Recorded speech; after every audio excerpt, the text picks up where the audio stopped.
Assalamualaikum warahmatullahi wabarakatuh. Ketemu lagi dengan Fakta Sosial. Baru upload ini kita, saudara-saudara. Setelah lama berpikir dan menyusun konten kali ini. Barusan saya sengaja tampilkan cara beribadahnya Yahudi ya.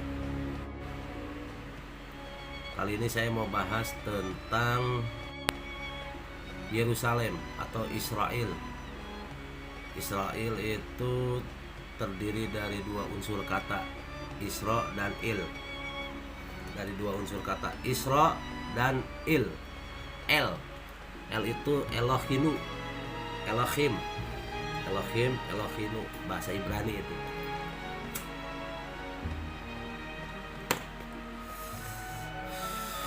Isra itu berarti artinya hamba. El itu Tuhan. Berarti Israel itu hamba Tuhan. Ini sebetulnya mengacu kepada Nabi Yakub. Menurut pandangan Islam sih mengacu kepada Nabi Yakub, bahwa seorang nabi yang lemah lembut, nabi yang perasa, nabi yang segala sesuatunya dicurhatkannya hanya kepada Allah atau Elohim. Jadi dia menjaga perkataannya, perbuatannya, ya lemah lembut lah pokoknya. Makanya kalau saya sering baca Al-Quran itu kadang-kadang suka ketemu kalimat atau kata wahai Bani Israel, hai Bani Israel. Nah, itu menurut saya sih hanya mengingatkan sebetulnya Al-Quran itu, kalian itu punya leluhur yang bagus gitu loh. Kira-kira seperti itulah. Jangan berbuat yang tercela, jangan berbuat yang kurang bagus, karena kamu leluhurnya bagus, malu gitu istilahnya. Lalu Yerusalem atau Yerusalem, rumah suci, atau Al-Quds atau Baitul Maqdis, ini terbagi ke dalam 3 bagian antara Islam, Kristen, serta Yahudi. 3 agama Abrahamik ini kotanya juga mengacu sama. Nah, tapi saya nggak mau ngebahas soal-soal agama. Yang di sini saya mau bahas tentang persoalan sosialnya aja. Ya, sepintas soal agama itu ya, buat Yahudi ada tembok ratapannya. Buat Kristen ada gereja makam kudus di tepi luar, dan buat Islam ada Al-Quds atau di sana itu ada Masjid Kubah Biru.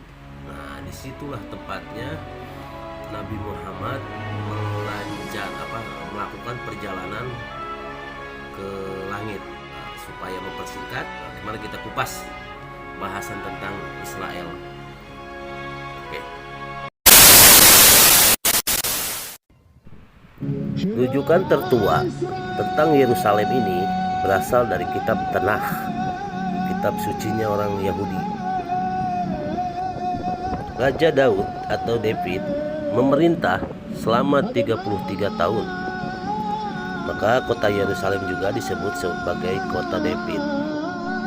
Yerusalem menjadi kota suci bagi umat Yahudi karena disinilah raja ketiga Salomo Sulaiman membangun bait suci. tempat ibadahnya orang Yahudi. Saat terpecah menjadi dua kerajaan, Yerusalem menjadi ibu kota Yehuda, sedangkan kerajaan Israel ibu kotanya di Samaria. Selama menjadi milik bangsa Israel, Yerusalem menjadi kota yang paling sering ditaklukkan Raja Sisak Mesir, Asyur atau Suria, Nebukadnezar dari Raja Babilonia atau Irak sekarang, lalu Alexander Agung Yunani Romawi. Di tahun 135 Masehi, Romawi merubah nama dari Yudea menjadi Filistin atau Palestina. Nama Yerusalem berubah menjadi Aelia Capitolina. Setelah Kaisar Agung Konstantin masuk Kristen, Romawi berubah menjadi Bizantium, dan gereja Makam Kudus adalah pertama di Yerusalem di abad 6. Yerusalem menjadi bagian perjalanan Isra Mi'raj dan pernah menjadi kiblatnya orang Islam selama beberapa bulan. Selang waktu berikutnya, Umar bin Khattab mengepung selama 4 tahun. Kuasa atas Yerusalem beralih dari Kristen ke Islam. Berikutnya, Yerusalem jatuh kembali ke tentara salib, lalu jatuh lagi ke Salahuddin Al-Ayyubi. Yerusalem menjadi provinsi di bawah Ottoman selama 400 tahun. Saat Ottoman berkuasa, mayoritas penduduk orang Yerusalem adalah orang Yahudi. 1917, Inggris merebut Yerusalem. PBB membagi dua, Arab Palestina dan Yahudi Palestina. Lalu orang Yahudi deklarasikan kemerdekaan Israel pada 14 Mei 1948. Konflik antara Palestina dengan Israel hingga sekarang terus berlanjut. Menurut data Kantor Urusan Kemanusiaan PBB dalam kurung OCHA, sejak 2008 hingga awal April 2022, total penduduk Palestina yang tewas akibat konflik dengan Israel sudah mencapai 6.014 orang. Sementara itu, selama periode yang sama, OCHA mencatat hanya sekitar 265 korban jiwa dari pihak Israel atau 21,8%. Korban jiwa di Palestina merupakan anak-anak yang berusia kurang dari 18 tahun, rinciannya sebanyak 1.011 anak laki-laki dan 224 anak perempuan. Laki-laki dewasa yang menjadi korban konflik meninggal mencapai 3.783 orang atau 65,7%. Sedangkan untuk perempuan mencapai 565 orang atau 9,8%. Menurut Perdana Menteri Palestina Muhammad Shtayyeh yang dikutip dari republika.co.id, sepanjang tahun 2022 lebih dari 220 orang sipil Palestina dibunuh tentara Israel. Lebih dari 9.000 sipil terluka dan 6.500 orang ditahan. 832 bangunan dihancurkan dan 13.000 pohon zaitun dicabut. Jumlah pengangguran di tepi barat sekitar 12,6%, sedangkan di jalur Gaza 46,6% karena blokade selama 16 tahun oleh Israel.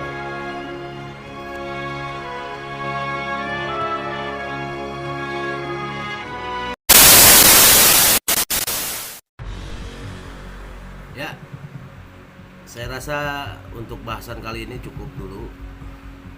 Intinya memang permasalahan sosial di sana itu sangat mengkhawatirkan.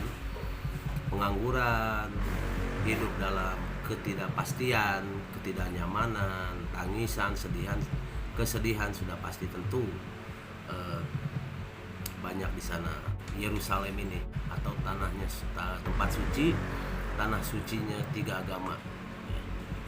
Sepanjang sejarah, Yerusalem pernah dihancurkan 2 kali, dikepung 23 kali, diserang 52 kali, direbut serta direbut kembali 44 kali. Ini luar biasa ini. Peperangan di sana ini dari zaman para nabi hingga sekarang, ya. Hingga sekarang. Secara Indonesia dan secara agama saya hanya memahami Palestina saja, karena Indonesia pun begitu ya.